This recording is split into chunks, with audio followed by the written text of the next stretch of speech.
thank you very much for joining us this afternoon. And as the voice from above just said, the topic here is how services contribute to economic growth and innovation in China and India. So as they say on the airplanes just before they close the cabin doors, if your destination is not China or India, this would be a good time to disembark. I hope none of you will. I will introduce the panelists in a minute. Just wanted to say a few things.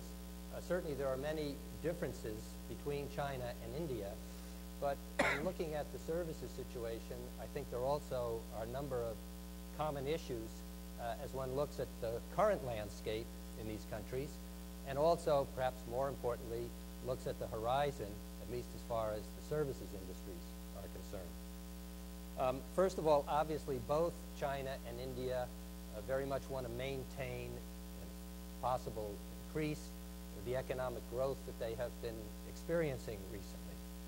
And part of that is important is to bring more of their citizens, really hundreds of millions of citizens, into the modern economy. And that means preparing people for more advanced services. Secondly, services, and you all know this as well as anybody, whether it's financial services or telecom or express delivery, distribution, computer-related services, are really part of the infrastructure of competition, of competitiveness. The manufacturing sector, the agriculture sector, other services sectors cannot be internationally competitive if a country doesn't have international world-class services in its own economy. And third, services are an important channel for bringing the economy into contact with the rest of the global economy, and particularly the knowledge-based parts of the world economy. So this raises a number of questions which I hope our panelists will address in various ways. And they are, for example, first, where are China and India with respect to services right now? What is the current state of their services industries? And I know it's not identical from industry to industry. Secondly, what are the challenges that they face in bringing their services industries up to world-class standards? And what steps should they be taking to address these challenges? And third, what is the international dimension of services in these economies, both in terms of these economies as suppliers of services, but also what's the role of international service suppliers, or what should be or can be the role of international services suppliers in these economies. And I think that these are issues that our panelists certainly will be addressing, and others. We're very fortunate to have a very strong panel that approaches these services issues from different perspectives. They have different experiences, and I think that we all will benefit from that. First of all, let me introduce, I'll start from the left, Ambassador and Deputy USTR Dimitrios Morantis. Dimitrios is responsible at USTR, among other things, for the Asia portfolio, and so he certainly has had a lot of experience, both in the legislative branch, the Senate Finance Committee, and in the executive branch at USTR with trade issues, including services issues. And he was the legal advisor to the U.S.-Vietnam Chamber of Trade Council for 2 years in Hanoi. The next panelist is Mr. Ashank Desai. He is the founder and former chairman of Mastech, which is one of the top software companies in India, or actually in the world. It is a multinational IT services provider. Last year had revenues of over $200 million.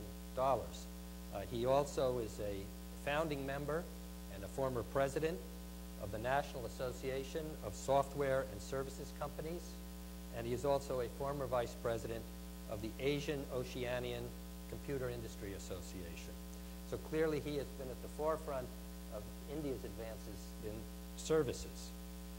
Then the next panelist is Ambassador Greg Frazier. He is Senior Vice President for the Motion Picture Association of America, and he's in charge of MPAA's global staff. Obviously, entertainment services are among the most international. Both China and India have made important advances and have high standing in the entertainment industry, present great opportunities for foreign suppliers, and I think probably one could say provide a few challenges for foreign suppliers. Greg also has had experience both the legislative branch and the executive branch in the U.S. government. And then finally, we have Baron Jean-Christophe Pétain-Izzo. He has a long history of involvement with Chinese politics, has been on one of their parliamentary committees, also has been an advisor to many entities, local governments in China, the MOFCOM, Ministry of Environment, and also an advisor to many multinationals. He also is a China advisor for the U.S. Coalition of Services Industries.